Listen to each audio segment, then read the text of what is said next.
Hello, everybody, and welcome back to the YouTube channel. The ODI series is over between India and England. India winning last night, fantastic 100 by Shubman Gill.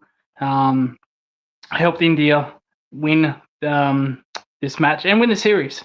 And not only win the series, they won the series 3-0. So it was a clean sweep. Pretty poor by England. We'll go into a little bit of the series. We'll talk about Shubman Gill's 100. Virat Kohli also made some runs. We'll talk about where both teams are, how they're going to do in the Champions Trophy, and whatnot. Okay, so as you know, India and England, I've been doing reviews for this series. India won the first two games, so they already won the series by the time this third game started. India won the toss and batted. It wasn't looking that great. Rohit Sharma made a very low score. Probably came back to earth.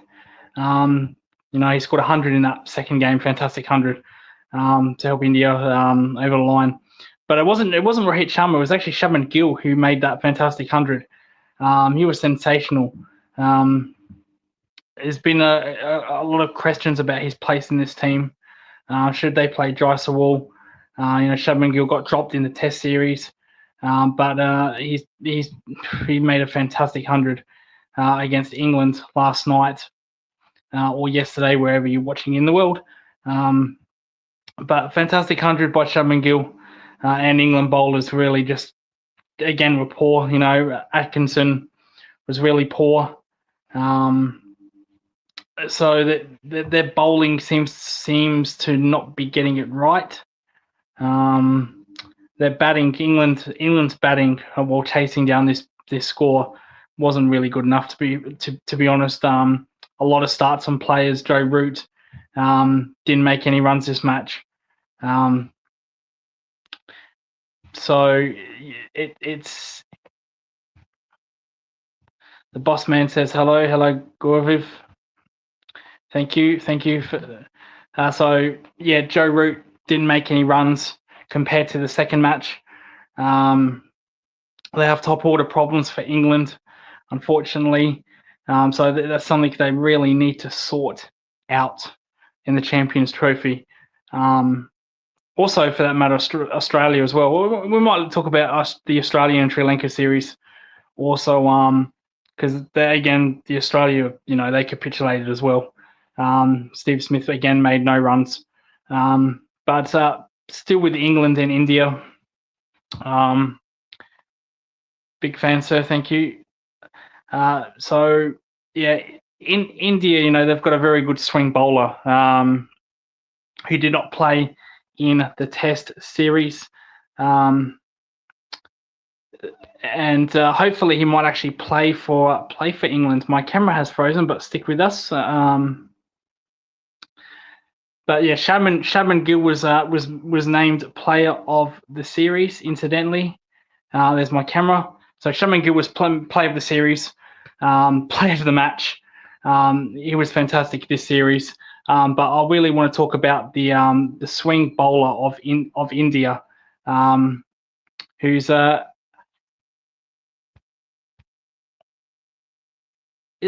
there we go. Sorry.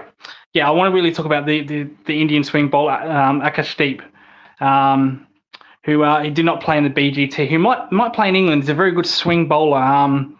Mainly a T20 bowler, but he can swing a ball. He was very good this series. Took some crucial wickets at the right time. And in these days, if you can swing the white ball, I've done a video on this in the past. I'm sure you can swing a Duke's red ball. So maybe he's one to look out for India in the future in the Test arena, or at least a net bowler. But he is a very good white ball player, a very good T20 player as well. Good swing bowler.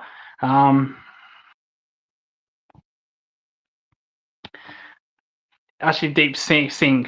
So yeah, he's a very, very good swing bowler, left armer as well. Not as quick as Stark, not as quick as Spencer Johnson, medium pace. But because he is a left arm, he can swing a little bit more. especially to a right-hander.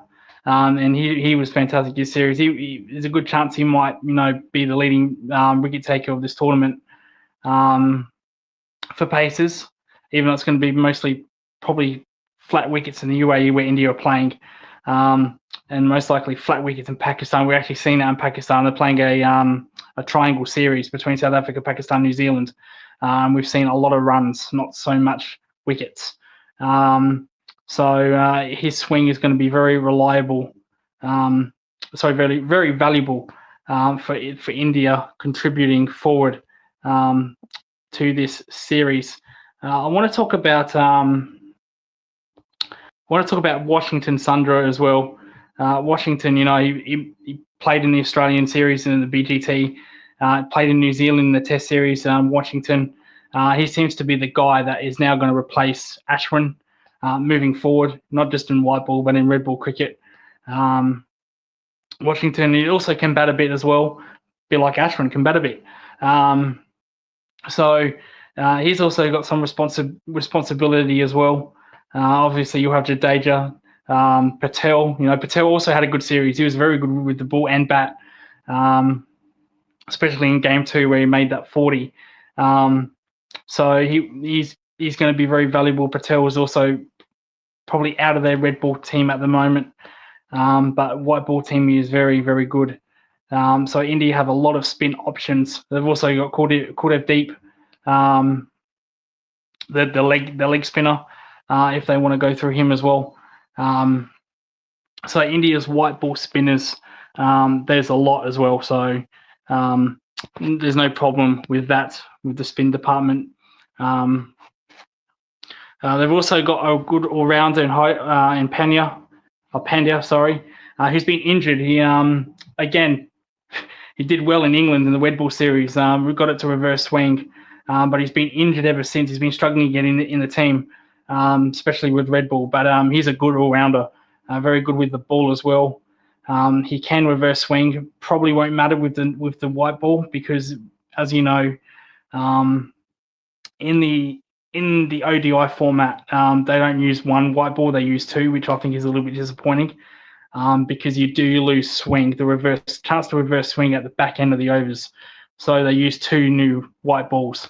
That was brought in a couple of years ago. So I'm not a fan of that because I think reverse swing is part of the game. It is a little bit disappointing when you can't reverse swing at the back end of overs because it is a skill. And Pandya is very good at doing that actually. So that's a little bit disappointing. But let's moving on to England. I want to move onto their team. They did make a couple of changes this this ODI and the 30 ODI. Banton came into the team. Phil Salt came into the team. They're not players that have played much ODIs. Even Joe Root doesn't play much ODIs these days. But it seems to me that they want to play Joe Root. Same with Steve Smith. Same with Kane Williamson. They want these great Test players to play ODI cricket. You have to remind it that not all Test players can play white ball cricket, and I think we've gone into a little bit of trap with Root, Smith, and Williamson. Williamson, who made a fantastic 100 the other day against Pakistan in the UAE, in Pakistan in the stadium where they're going to play the Champions Trophy. Not all GOAT red ball cricketers can play white ball cricket. I'm not a fan of Joe Root playing white ball cricket. I'm not a fan of Steve Smith playing white ball cricket. I'm not a fan of Kane Williamson playing white ball cricket. I don't mind Kohli playing white ball cricket. Kohli is one of the GOATs in white ball cricket. So that's no problem there. Sharma, he just made 100 in Game 2. So no problem there with him playing white ball cricket. And his stats in white ball cricket is actually very good. Probably one of the GOAT openers as well in white ball cricket, along with David Warner. So yeah, England's team's a little bit up and down. They're not sure what they want to do. I don't think England care about this tournament compared to other nations. Australia certainly don't care because Mitchell Starc has pulled out. I want to cover that a little bit as well. Mitchell Starc, I know I announced the team in another video, but Mitchell Starc has pulled out. Actually, he'd be probably playing in the Shield. So he's decided to pull out. We'll probably play in the Shield for New South Wales, the Red Bull competition. I think he's still committed to play IPL. I'm not quite sure, but he won't be playing in the Champions Trophy. So yeah, it seems to me that these nations that have got big money can afford to not care about these tournaments. So maybe it's a good thing because it gives other nations like Afghanistan. I think Afghanistan will make top 4. I think that their bowling unit is very good. They've probably got the best white ball spinner in the world, in Rashid Khan, who's fantastic. So and he's going to be very valuable on these wickets here as well. But yeah, it seems to me that England, they're trying to experiment with Joe Root. This Bazball nonsense is not working, which is strange because I thought Bazball works on flat pitches.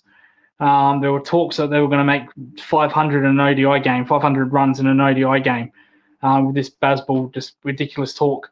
So Brendan McCullum came out and said, we try to get many runs as we can, but we can get 500. So far, these matches he's taken over, he's lucky to get 300. Just hasn't worked out. So, which is confusing because I thought Bazball were all about hard wickets and they're getting what they want and they're not performing it well. They've been horrible in the series against India with the bat. The bowling's been okay. Jeffrey Archer's been okay.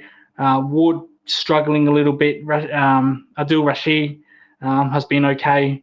But I think they're planning for the Ashes. I don't think they care about this tournament. They've got their sight on the Indian series and most importantly the Ashes series for them. So they're probably just going to rotate bowlers throughout the Champions Trophy. And so that's why I think Afghanistan are definitely a team that can make the semi-final. But anyway, that concludes the show. Make sure to like and subscribe and to follow this channel religiously. And we will see you on the next show. Thank you and goodbye.